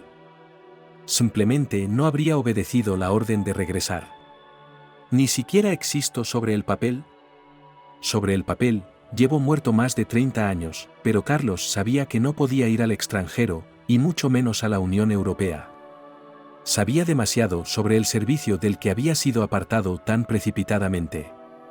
Cruzar la frontera solo estaba permitido con la autorización escrita del antiguo jefe. Formalmente para fines turísticos o de otro tipo, y la solicitud debía presentarse a más tardar 5 días antes del día del viaje, pero Carlos sabía perfectamente que nadie firmaría y lo liberaría. Sus antiguos compañeros de trabajo, a diferencia del interlocutor invisible, nunca aceptarían sus argumentos. El propio jefe ni siquiera le dejaría entrar para compartir con él esta tristeza. En el alma del antiguo explorador se instaló la añoranza, que decidió llenar con un viaje al pueblo a su antigua mujer favorita. Ahora tenía que conocer su tierra natal y construir en ella una vida sencilla. Después de tantos años en la inteligencia no podía ir al lugar así como así, sin preparación. Así que escribió a un camarada que todavía trabajaba y le pidió que buscara a Angélica. La triste noticia de su muerte le sorprendió en el camino. Carlos no cambió de ruta, solo se detuvo en una gran ciudad para comprar flores. No quería regalarle a Angélica una corona funeraria el día de su último encuentro. Ahora, sentado en el velatorio, Carlos no sentía las miradas de sus paisanos. Explorador profesional, sabía cómo engañar sin ruborizarse. Había sido interrogado muchas veces, por propios y extraños, a pocos metros de Julia y Carlos, continuaba la discusión sobre fantasmas. Nora, la mujer de Dylan, es una desconocida en el pueblo de Lexington. No había visto a Carlos antes de su misterioso ahogamiento, pero las palabras de su némesis empezaban a irritarla. Sara siempre estaba inventando cuentos chinos, y algunos de ellos estaban lejos de ser inofensivos. Así, una vez difundió el rumor de que había visto a Dylan con otra mujer en brazos. Ese día, cuando él estaba en casa con su mujer, es decir, con Nora, preparando manzanas para el invierno. Desde aquel día había guardado rencor a su amigo jurado. Le molestó que la aldeana no pudiera contenerse y se pusiera a gritar en plena iglesia. ¿Es eso lo que hace la gente decente? Estás diciendo tonterías, Sara. Y su coche, y su chaqueta, se lamentó Nora, escuchando otra tontería sobre fantasmas. Ya ves, es un julienial. Pero si no come, dijo Sara cáusticamente. Y no come, y no bebe. Al menos se tomaría un chupito y bebería, en honor de Angélica nuestra. ¿Los fantasmas tienen coches así? Nora siguió. ¿Has visto el jeep en el que ha venido? Los fantasmas no necesitan coches, pueden volar. Sara empezó a dudar de que el misterioso desconocido fuera Carlos. Sí, es parecido, ojos, frente, pelo. Pero parece un poco diferente, y como si fuera más alto. Aún así, no estaba en su naturaleza admitir que se había equivocado. Ahora tenía que convencer no solo a Mink, con su eterno escepticismo, sino también a sí misma. Y así se le ocurrió una idea que a la borracha de Sara le pareció brillante. «Va SSSSSSS», gritó de pronto con voz salvaje. «Ajá, se ha dado la vuelta. Te dije que era él». «¡Qué asco me das!», le gritó Nora. ¿No puedes no gritar en un día como hoy? ¿No puedes poner un candado en tu cabina? ¿Una cabina? Sara se levantó fingiendo indignación. Así que fuiste tú quien me llamó perro. Nora también se levantó de un salto, y las mujeres chocaron de repente, empezaron a pelearse, tirándose taburetes y sillas. Chocaron contra la mesa, platos y botellas temblaron, pero se mantuvieron en pie. El ruido despertó a Marcos, que miró a las mujeres que peleaban con aire confuso e inmediatamente volvió a desmayarse. Carlos, absorto en su conversación con Julia, se perdió el comienzo de la discusión. «Mark, lo siento», gritó Dylan, separando a las mujeres. Otras personas corrieron en su ayuda y les costó calmar a las peleonas. «Bueno, ya está, ya hemos tenido nuestro funeral. Es hora de hacer los honores», Nora se regocijó. En el fragor de la pelea había conseguido darle a su amiga una sonora bofetada. Le hincharía la mejilla, y eso como mucho. Como si nada, los invitados empezaron a dispersarse. Todos se acercaron a las hijas de Angélica y volvieron a darles el pésame. Solo Sara, con un enorme ojo morado, se marchó sin despedirse. «Bueno», dijo Carlos, cuando el flujo de condolencias se hubo agotado. «Y yo me voy». «¿A dónde?», dijo Julia temerosa. «Mira, esto es vergonzoso.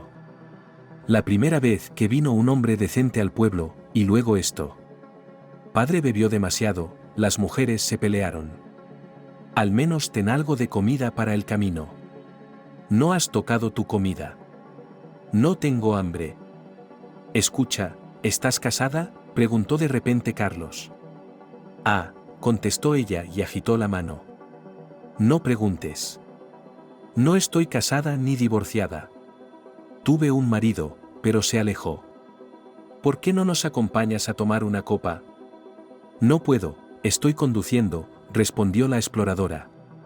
«Además, iba a irme en coche». «Pero tómate una copa conmigo y quédate», dijo la chica y sonrió. «Te haremos una cama en la casa de baños. Puedes darte un baño de vapor». Dijo Carlos. ¿No jurará mi padre? ¿Quién se lo va a preguntar? Julia sonrió. No me mires así, yo no bebo. Solo me da pena mi madre. Lástima, coincidió Carlos. Todavía es joven. ¿Conocías bien a mi madre?, preguntó la joven. Julia tenía mucho miedo de repetir la vida de su madre. Así que nada más acabar el instituto fue a la universidad, y de allí al Instituto de Magisterio. Pero trabajar con niños no era fácil. Cuando su madre enfermó, Julia regresó a su casa natal sin pensárselo dos veces. Hacía mucho tiempo que no conocía a un hombre, sobre todo a uno guapo. Ni siquiera le importó que el invitado fuera mayor. Parecía como si hubiera llegado a su pueblo por casualidad.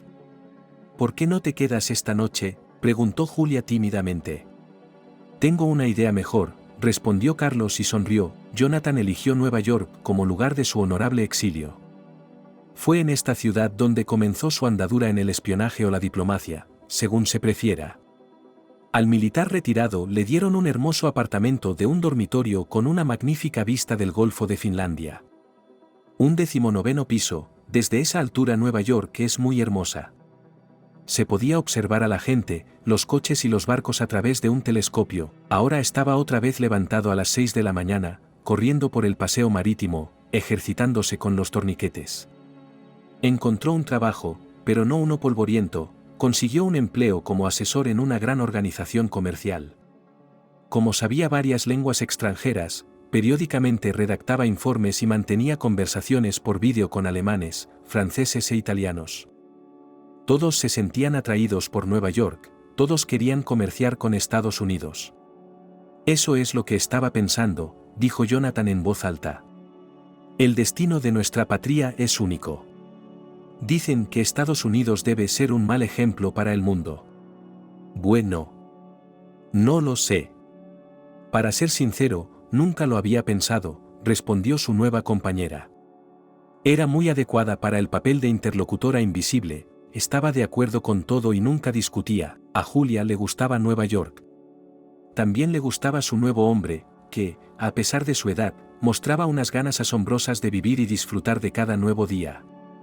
La llevaba a exposiciones, al ballet y al teatro, le hacía regalos maravillosos. Y le contaba un sinfín de historias. Encontrar trabajo en un lugar nuevo no fue fácil. Afortunadamente, Jonathan me dio un buen consejo. Me dijo que no fuera a la escuela ni a la universidad, y se probó a sí mismo en un centro educativo privado. Por supuesto, tuve que estudiar para encajar en el nuevo equipo. Pero el trabajo era mucho más fácil que en la escuela. No tenía más de 8 alumnos, y las clases propiamente dichas empezaban por la tarde. A menudo trabajaba directamente desde casa, lo que se llamaba trabajo a distancia. A diferencia de la escuela, los alumnos nunca intentaban interrumpir la clase. Preguntaban y preguntaban, intentando sacar el máximo provecho. «Se está bien aquí», susurró Julia al despertarse por la mañana. «¿Y se está bien contigo?» «Estás exagerando», le respondió Jonathan sonriendo. «Todo es exactamente como debería ser. Simplemente nos acostumbramos a las cosas malas. Nos acostumbramos al café malo, a los tejados con goteras. Lo normal es el placer». Al principio, el padre de la joven no dejaba de llamarla y exigirle que volviera. Le gritaba al teléfono con voz de borracho que, como su madre había muerto, Julia tenía que hacerse cargo de la casa. Que no tenía tiempo para cocinar, hacer la colada o limpiar. Jonathan se mostró comprensivo con estas llamadas y no interfirió en la conversación. «¿Qué te parece?», preguntó Julia. «Debería volver con mi padre». «Recuerda, querida», respondió Jonathan.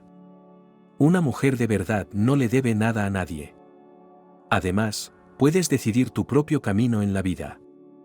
Estás en tu derecho». Al antiguo oficial de inteligencia le gustaba la vida tranquila de militar pensionista e incluso empezaba a disfrutarla. Se dio cuenta de que todos estos años había sentido ansiedad. Temía que le descubrieran, que le enviaran a la cárcel o que le mataran. Pero ahora se sentía tranquilo. Julia era una copia de Angélica, no solo en apariencia, sino también en la conversación. Así que decidió no repetir los errores de su juventud y no prometer nada a su nueva mujer. «Que todo siga como estaba», se dijo con una sonrisa. «No voy a morir». «¿Qué quieres decir?», preguntó Julia. «Ya lo entenderás más tarde». La vida en Nueva York era soportable. Poco a poco Jonathan fue aceptando la idea de que nunca más tendría que salir de Estados Unidos. Después de todo, también era posible vivir aquí. Unos 6 meses después de su jubilación, ya se había acostumbrado a que un paquete de café caro pudiera contener un licor repugnante, o a que la salchicha italiana se vendiera como un sucedáneo incomestible. Las cosas buenas tienen un inconveniente, uno se acostumbra rápido a ellas, dice Jonathan. Los que más se disgustan son los que tienen grandes expectativas de la vida. Si no esperas nada, nunca te sentirás decepcionado. ¿Qué quieres decir?, preguntó Julia. A menudo intentaba preguntarle a su hombre por su pasado, desentrañar sus secretos. Dime, ¿tienes familia? ¿Tal vez hijos adultos? No, respondió él. Solo te tengo a ti. Y el resto no importa, Julia, definitivamente, vivir con una mujer joven le había sentado bien al antiguo espía. Se puso en forma, se compró ropa de moda y parecía mucho más joven de lo que era. Jonathan había olvidado por completo su verdadero nombre y creía que la vida podía volver a empezar. Incluso con más de 50 años. Pero la armonía habitual se rompió un solo día. Desde la misma mañana decidió ir de compras y comprar algo especial. Para sorprender a Julia. Tenía que ser reconocible y memorable. Eligió despacio, consultó con los asesores. Al fin y al cabo, toda mujer quiere un regalo así solo una vez en la vida. Jonathan ya se sentía preparado para este paso decisivo. Cuando entró en su apartamento, abrió la boca para pronunciar las palabras. Pero vaciló. Mi amor, dijo Julia temerosa. Estaba pálida, como si hubiera visto un fantasma. ¿Tú? Has recibido una llamada. Has recibido una llamada. ¿Una llamada?, volvió a preguntar Jonathan. No entendía que la había asustado tanto. Ha sido una llamada. Espera, llevo el teléfono encima. El antiguo explorador se palpó los bolsillos. Todos tienen el mismo móvil. Aunque... Sí, asintió la chica. A este teléfono, y señaló la taquilla, donde había un aparato para comunicarse con el cuartel general. Jonathan suspiró. Julia no era una mujer curiosa. Si abría la taquilla, nunca preguntaba por su contenido. Había un simple teléfono rojo con cable y un solo botón. Nunca había imaginado que aquella reliquia cobrara vida. Le parecía que solo estaba de adorno. Así que llamaron. ¿De qué hablaron?, preguntó. ¿Y? Lo escribí, susurró ella. Lo siento, Jonathan. Por favor, perdóname. Antes de su asignación y partida a Berlín, 6 años atrás, Carlos había decidido visitar al coronel Jacob. Se había retirado y vivía sus días en la casa de campo. Solo, sin su mujer ni sus hijos, pero con un trago de vodka sobre la mesa. En los años que Carlos llevaba sin visitar a su camarada y Juliavnik, su dacha se había ido deteriorando. El propio coronel también se había deteriorado. Al andar, cojeaba de ambas piernas, engordó mucho y dejó de afeitarse. Oh, mi cordial amigo. Jacob se alegró de verle y tosió. Pasa y tómate algo. No, solo he venido, dijo Carlos. Para verte. No quiero beber, camarada coronel. Sigue sin beber, dijo con reproche el coronel retirado. Recuerda, un oficial soviético de Julio debe saber beber y no emborracharse. Porque mirar el mundo sobrio es un dudoso placer. Juliavnik vivía en una encantadora urbanización cerrada junto a un bosque de pinos centenarios, no lejos del río. Carlos había ofrecido al jubilado un paseo por el barrio, para admirar el paisaje. Pero él reaccionó como si su camarada le estuviera sugiriendo que traicionara a su patria. Estoy bien aquí sentado, respondió brusca y groseramente. Vete a otro sitio. Aquí fundiremos la sauna y nos traerán brandy de la ciudad. Si no quieres ir al bosque, vamos a pescar, dijo Carlos. Cogeremos el barco, iremos a navegar. No podemos quedarnos aquí sentados. Sí que podemos, sonrió el coronel. Podéis sentaros en un sitio sin problemas. Cuando te jubiles, lo entenderás. Las puertas de entrada estaban torcidas, el techo tenía goteras. El militar retirado había puesto pilas en 2 sitios para recoger agua. Pero la televisión de su casa funcionaba sin parar. Y la calefacción seguía encendida, a pesar del calor que hacía al otro lado de la ventana. Al menos cocinemos algo de carne, sugirió Carlos. Es aburrido sentarse así delante de la tele. No es aburrido, eres tan aburrido. Pero la carne está bien, asintió Jacob. Está buenísima con vodka. Cuando el explorador se puso a cocinar, su pasatiempo favorito, su corazón se alivió un poco. Era triste ver a su camarada reducido a una ruina. O era así, pero Carlos no se dio cuenta. Justo fuera de la casa había un enorme cenador que no se había limpiado en años. ¿Hay un cepillo en esta casa?, preguntó el explorador. Al menos limpia la parrilla y el banco. Jacob hizo un gesto con la mano. Mantendremos este lugar limpio. De todos modos, Carlos encontró un cepillo metálico, una escoba y un limpiador en el cobertizo del coronel, y limpió bien la zona de la barbacoa. Sacudió la ceniza de la parrilla, limpió el hollín, lavó los pinchos. Le encantaba cocinar la carne con carbón, había algo filosófico en el proceso. Cuando el fuego estuvo lo bastante alto, puso la brocheta e inmediatamente oyó un chisporroteo apoteósico. Eres todo un cocinero, dijo Jacob, apareciendo de la nada. Odio cocinar. Me lo traen todo, bebidas y aperitivos. ¿Por qué estás sentado aquí solo?, preguntó Carlos. Podrías ir a Washington y escaparte. También deberías ver a un médico. Sí, todos me han dejado, el Juliaunik hizo un gesto con la mano. No quiero ver a un médico. Es deprimente. No, está bien.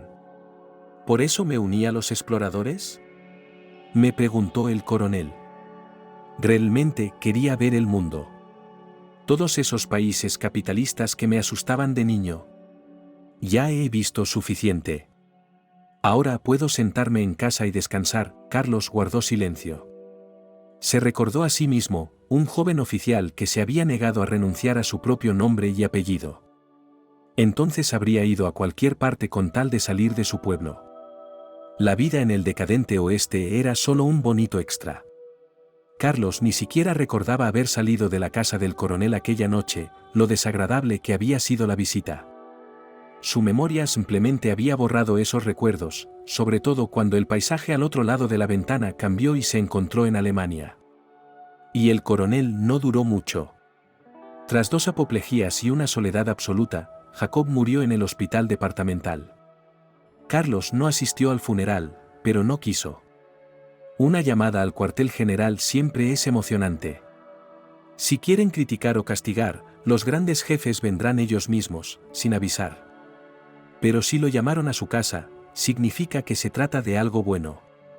O un nuevo rango, o un premio estatal, o un ascenso. Jonathan se dio cuenta de que lo habían descartado demasiado pronto. Debía de haber alguna circunstancia que él desconocía. Lo más probable era que estuvieran despejando el camino para los jóvenes. Ya eran bastantes, y no estaban preparados para vivir según los cánones de la inteligencia. No solo fundaban familias, lo que aún es perdonable, sino también cuentas en las redes sociales, presumían de fotos, hacían negocios.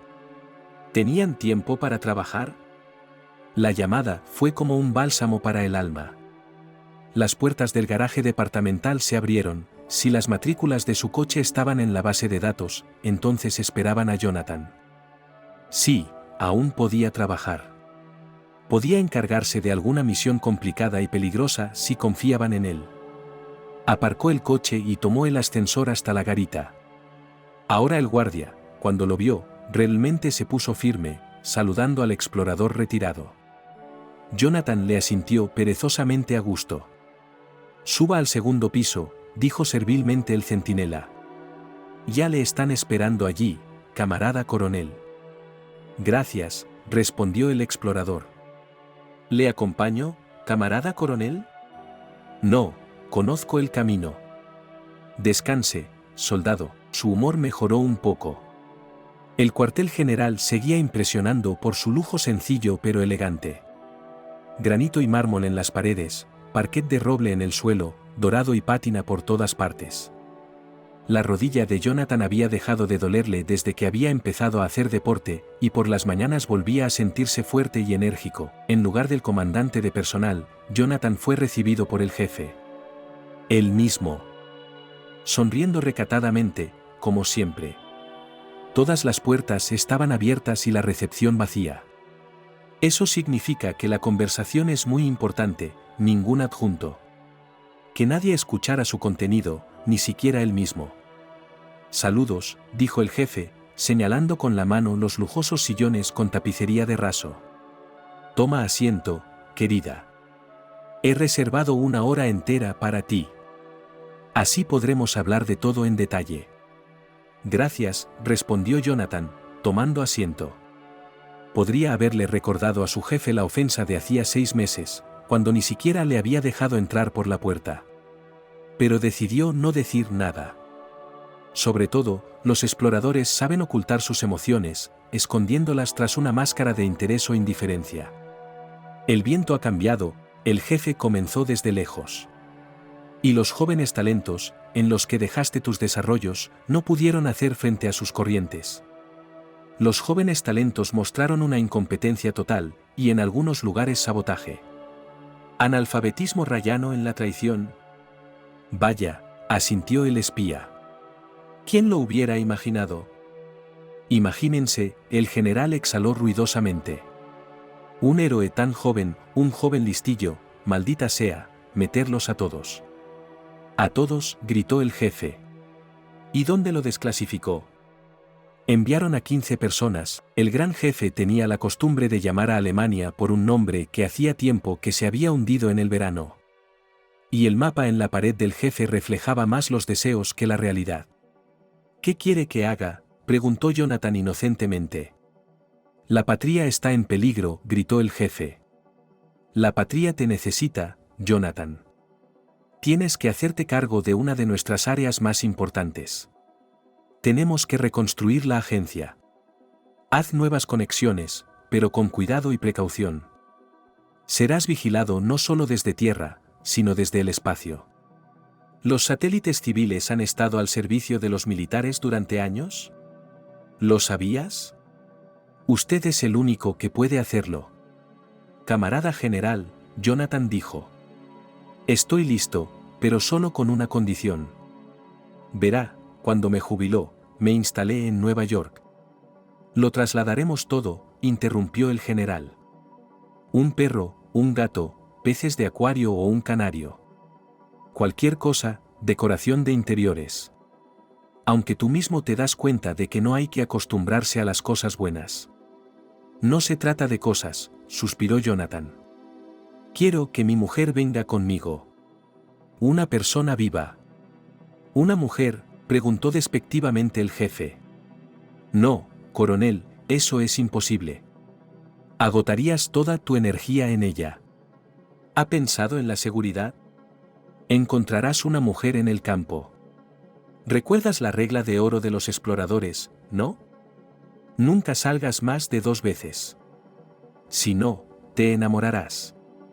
Y no debes amar a una mujer, sino a tu país. Jonathan guardó silencio. Una vez más la patria le daba una orden, pero ¿estaba dispuesto a cumplirla? ¿Estaba listo para sacrificar otra vida? Esta sería la última. Después de todo, pronto cumpliría 56 años, y no tendría otra oportunidad para el amor. Por otro lado, el gran jefe, el peso pesado de la inteligencia, le ofrece iniciar un nuevo e importante caso. En el que los jóvenes fracasaron, aunque dieron tantas esperanzas. ¿Cuándo estás listo para salir? El jefe preguntó. ¿Sabe qué, camarada general?, contestó Jonathan, tratando de encontrar las palabras adecuadas. Un remordimiento tardío se apoderó de Mark. Se le había acabado el vodka y no tenía fuerzas para levantarse, ir a la tienda y comprar una nueva botella. Todos le habían abandonado, todos se habían ido. Julia huyó con el mismo hombre en un coche caro. Las hijas menores ni siquiera querían saber de su padre, no cogían el teléfono. Angélica. ¿Cuándo fue la última vez que había estado en su tumba? Mark se levantó con dificultad y recorrió la cabaña. todo se caía a pedazos, todo necesitaba reparación. La mujer muerta le había señalado algunos defectos. Pero entonces se había despedido con la mano. Los clientes que necesitaban sus servicios como tractorista habían dejado de llamar hacía 2 o 3 meses. El dinero se acabó. Oh, Mark. Allí estaba Evan, el borracho del pueblo, visitante frecuente de su casa. ¿Qué tal uno pequeño? No para beber, para curar. Vete, Mark agitó la mano. ¿A dónde vas? Evan se sorprendió. Cariño, vamos a tomar una copa. Bebamos algo. Vete, he dicho, gritó el tractorista, se puso las botas y la chaqueta y avanzó con paso rígido. No cerró las puertas de la casa, de todos modos, durante 6 meses de añoranza se había bebido todo lo que podía vender. Solo quedaba el tractor, aunque hacía tiempo que nadie lo ponía en marcha. Mark atravesó el pueblo de Lexington, y en esta época del año hacía honor a su nombre, calles grises y sucias, vallas nudosas, casas abandonadas. Antes había sido un pueblo próspero con vida por todas partes. Pero ahora tenía el mismo aspecto que Mark. Mugriento, desaseado, indeseado. El tractorista pasó resueltamente por delante de la tienda, aunque podrían haberle prestado una botella para el viejo recuerdo. E incluso una caja entera, la reputación de Mark era buena. Siguió adelante. Finalmente, apareció la iglesia. El mismo lugar que tan cuidadosamente había evitado durante años. Los militares no dejaron que Carlos fuera al funeral, y además no le gustaba el padre Jim, que competía con él por la atención de Angélica. Pero ahora mismo, el tractorista no quería nada más que ser salvado. ¿Qué día es hoy?, preguntó Mark en voz alta. Hacía tiempo que había perdido la cuenta y no había mirado el calendario. Afortunadamente, la puerta de la iglesia estaba abierta. Se está bien dentro, no hace calor, las velas están encendidas. El padre Jim está de pie junto al altar recitando una oración. Al oír el ruido de la puerta al abrirse, se da la vuelta. Mark, dice alegremente. Pasa. Tenía el presentimiento de que vendrías. Padre, preguntó Mark, acercándose. Escucha, es. Enséñame a rezar, ¿eh? Enséñame. Toma, mira, dijo tranquilamente el padre Jim. Los dedos deben estar doblados así. Repite después de mí. El viaje de Washington a Nueva York duró el resto del día. Jonathan no paraba, conducía hacia adelante como si temiera perder algo. Llamó a Julia 3 veces por el camino, pero ella no contestó. No cogía el teléfono. Así que aceleró, acelerando a una velocidad indecorosa. Por suerte, el coche permitía cierta libertad en la carretera. Aparcó delante de la casa. Como un joven, saltó del coche y corrió hacia la entrada. Pasé corriendo junto a la anciana conserje cuando la oí en la parte de atrás. El ascensor delantero no funcionaba. Pero prometieron repararlo en 2 horas, qué cortesía de San Petersburgo. El montacargas también estaba averiado. Para utilizarlo, había que llamar al encargado con antelación. Jonathan subió corriendo las escaleras hasta su 19º piso. A medida que subía las escaleras, sentía cada vez más su edad. Ya tenía 55. Se precipitó hacia la puerta, sin aliento. Estaba abierta, aunque le había pedido a Julia cientos de veces que la cerrara. Esta vez fue aún mejor. Julia, dijo con voz quebrada. Julia, ¿por qué no contestas? Se apartó del portátil, ya que estaba dando una clase online. Cogió su iPhone con la mano y lo miró. Lo siento, mis mejillas se enrojecieron de inmediato. Niños, 5 minutos de recreo, anunció a los alumnos. Perdón. Tenía la palanca bajada. No te había oído. No importa, dijo Jonathan, sacando una caja de su bolsillo. Tengo algo que ofrecerte, Julia. Algo que creo que es importante. En aquel momento, a pesar de su elocuencia, no encontró las palabras. Se limitó a entregarle el anillo, que ella sacó inmediatamente de la caja y se puso en el dedo. Admiró la piedra. Vaya, sonrió la joven. Estos sí que son regalos. No digas que sí enseguida, le pidió Jonathan con una sonrisa. Piénsatelo bien. ¿Qué hay que pensar?, susurró Julia. Te he esperado toda mi vida, amor mío. Mi respuesta es sí.